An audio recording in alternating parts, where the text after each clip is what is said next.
Hi everyone, Summer with AstariaSen, and this video is like a collaboration of several things all into like one video. The main goal of the video was originally the Feb Self-Love, which is being hosted by Debbie's Witchy Vlog. I will leave links down in the description to everything, all the channels and stuff that I talk about.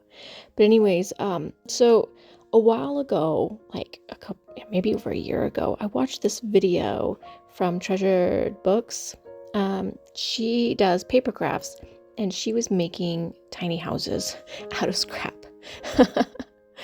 And then when I was looking at the prompts for Feb Self-Love for week 3, it had meditation on there, and my meditation, like I do regular meditations too, but my meditations tend to be more involved in the crafting area. That's kind of how I let my brain go. It's kind of how I get involved in all of my feels, or get feels out, or like downtime. If I'm super stressed and I want to just write and create, I can do that. I'm not going to say that sometimes creating isn't stressful for me, but in a general sense, my meditative state is a crafting state. So I thought it'd be really cool to do like a little self-love fairy house. And I pulled my self-love affirmation already, and it says, "You don't need to cast spells, you are one, wrapped in moonlight, laced with mischief, and utterly irresistible." And on the back of this card, I'm going to write down how I feel like that is applied to my life. And I also watched there's another tag going around in like the paper crafting community, and it's Polly's Fairy Core hashtag. And I literally just found that like yesterday. And the prompt for February 18th is a fairy house. So I thought, you know what? This is gonna be like a whole bunch of things like all mishmashed together. And what's cool about it is that that's part of my self-love process, is being able to take things that I love, this community, my tarot stuff, my oracle stuff, my fairy stuff, my crafting stuff, whether it's paper or clay, and my love of watching other people craft even. I can just put it all together, and it creates this really cool outcome for me, and it makes me feel happy. Like, it gives my heart all warm and fuzzy feelings, and it makes me want to continue moving forward with whatever it is. Like, I totally, absolutely want to make more of these little journal cards because they turned out so cute. And like I said, I watched the video for it forever ago, and I wasn't, really ready to try it full on, but finally I was sat down and I was just like, yeah, today's the day. Today is the day I need to make this.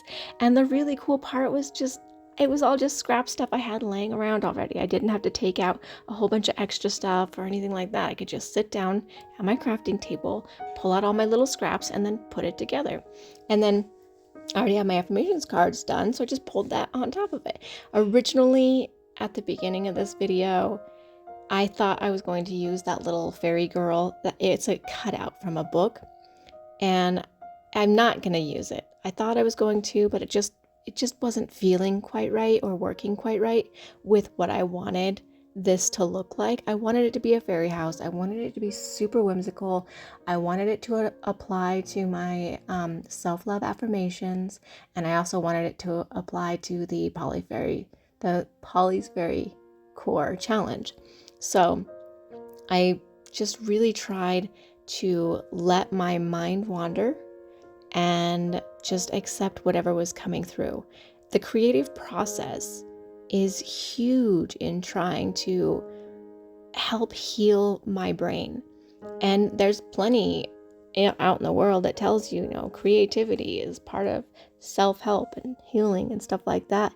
And I like writing out all my stuff, which is why I like journal tags like this. But I also like creating of things. And I gotta tell you, like, Debbie has put so much work into her Feb self-love tags that it's just phenomenal the amount of work that she has definitely put into this. And a lot of it is just thanks to Rochelle for bringing people together to be able to do these every single month, these little hashtags.